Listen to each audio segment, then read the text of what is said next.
Welcome to The Late Show, ladies and gentlemen. I'm your host, Stephen Colbert. Oh, good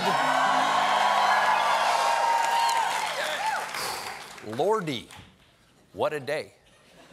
You really feel the ground shifting under your feet. But if you're at home, you got a seatbelt on your couch. Number one, why? Number two, buckle up, because for 2.5 years, Donald Trump has had scandal after scandal, Russian collusion, obstruction of justice, saying Nazis are fine people, being an unnamed co-conspirator to campaign finance violations, lying about the Moscow Trump Tower, stealing money to pay for the border wall, faking the weather with a Sharpie. Every time. Every time. None of those are made up. Every time people have asked, is this the thing? Surely, this must be the thing. And every time, it wasn't the thing. But here's the thing. There's a new thing. And it might be the thing.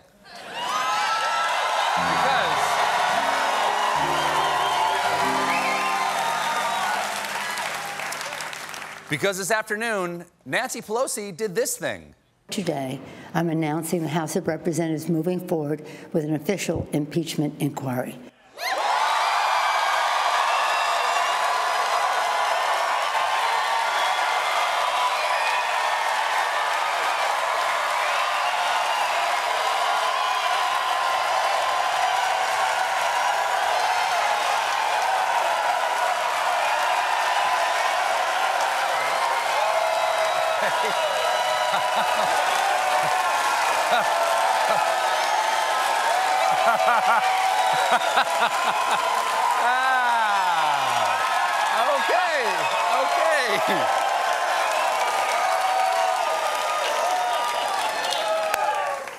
Okay, but how do you feel? I'll say this, finally, a check on the president. Up until now, we've only had a check from the president to a porn star. Now, to make her case, Nancy Pelosi reached back to the earliest days of the Republic. On the final day of the Constitutional Convention in 1787, when our Constitution was adopted, Americans gathered on the steps of Independence Hall to await the news of the government our founders had crafted. And a young Bernie Sanders was there to complain about it. The top 1% of the landowners are represented by 45% of the legislature, and they refuse to adopt my universal leechcraft. All leeches are covered, leeches bleeding, releasing the demons from the skull. And she quoted the words of one of our founders. They asked Benjamin Franklin, what do we have, a republic or a monarchy? Franklin replied, a republic if you can keep it. Wise words from a man who then took his kite and went outside to invent getting hit by lightning. Now, she announced that she would be giving the impeachment inquiry to members of different committees. I'm directing our 6 committees to proceed with their investigations under that umbrella. Smart. They found Trump's greatest weakness, umbrella. So. You can't deal with that. So, why is this the thing? Well, longtime viewers of America know that last week, a mysterious whistleblower accused Trump of making a troubling promise to an unnamed foreign leader. Then Friday, it was reported that Trump tried to extort Ukraine into a political probe of Joe Biden and his son. No wonder Pelosi's launching an impeachment investigation. This makes Watergate look like Nixon tried to pass an expired coupon at the Kroger. I had no idea these yogurt coupons were no longer valid. And furthermore, I believe that when the president redeems it, a coupon is never expired. Fruit on the bottom. Fruit on the bottom. But for the details... carrot. The carrot in the throat. For the details, let's go to our brand new ongoing segment. Where in the world is Donald colluding with who in the what? Oh, no. According to this whistleblower, on one phone call in July, Trump pressured Ukrainian President Volodymyr Zelensky to investigate the Bidens about 8 times. 8 times in one phone call. Those are numbers you normally only see with a toddler asking for a balloon. Hello, Volodymyr? Yeah, this is Donald Trump. I'm just calling to say, I want a balloon, I want a balloon, I want a balloon, I want a balloon, I want a balloon, I want a balloon, I want a balloon. No? No? Okay, I understand. I want a balloon, I want a balloon, I want a balloon, I want a balloon, I want a balloon, I want a balloon. I want a balloon. Hello? Hello? Oh, and fun fact, if the end of democracy sounds like fun to you, Trump's phone call with Ukraine's leader took place literally the day after the special counsel Robert S. Mueller III testified to Congress about Russian interference. So the idea that a foreign power like Russia shouldn't interfere in our elections is the only thing everyone agreed on. Everyone but Trump, because he just moved one country over. Okay, no collusion with Russia. Okay, hello, Ukraine? You up for interfering with our election? No. No, you don't want to do that? Okay, do you have Poland's number? Yesterday, Trump was at the UN and issued this denial. There was no pressure put on them whatsoever. I put no pressure on them whatsoever. I could have. I think it would probably, possibly have been okay if I did, but I didn't. Wow.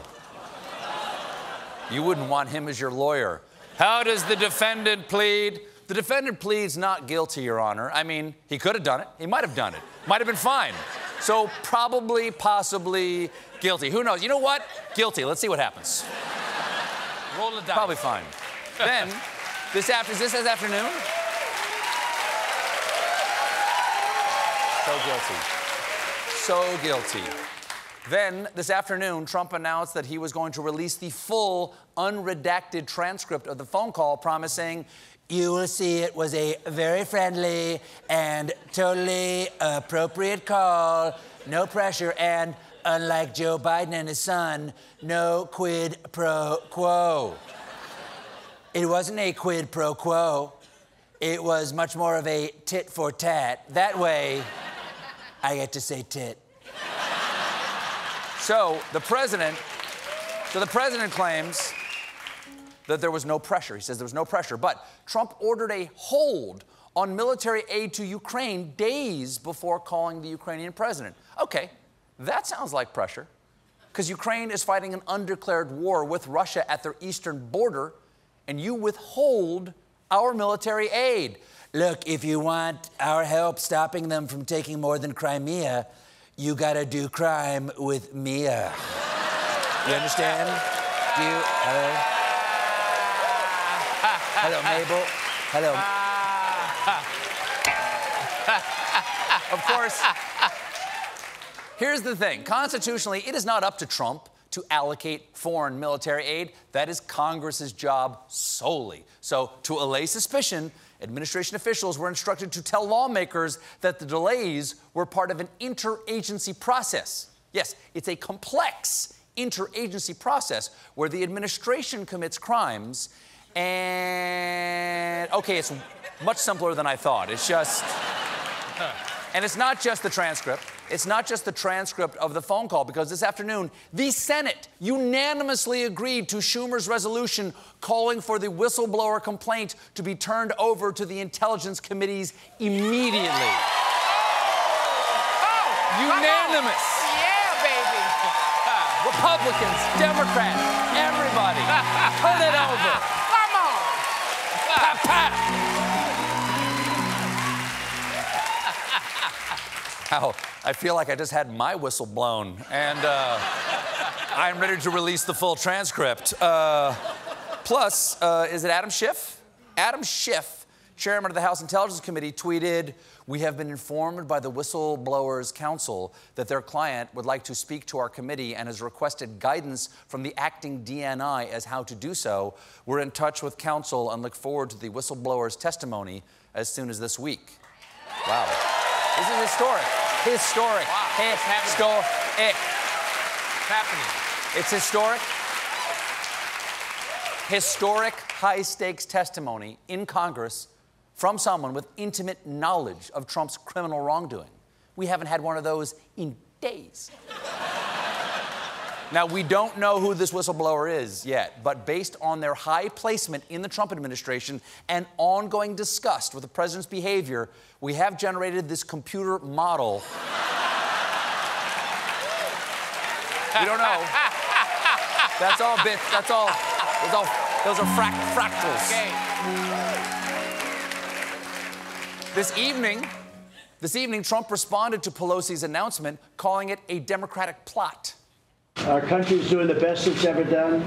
They're going to lose the election, and they figure this is a thing to do. We're in the election, and I mean, if she does that, they all say that's a positive for me from the election. You know, Mr. President, I heard the same thing. Impeachment could be very positive for you. So, logically, it would be even more positive if you just step down now.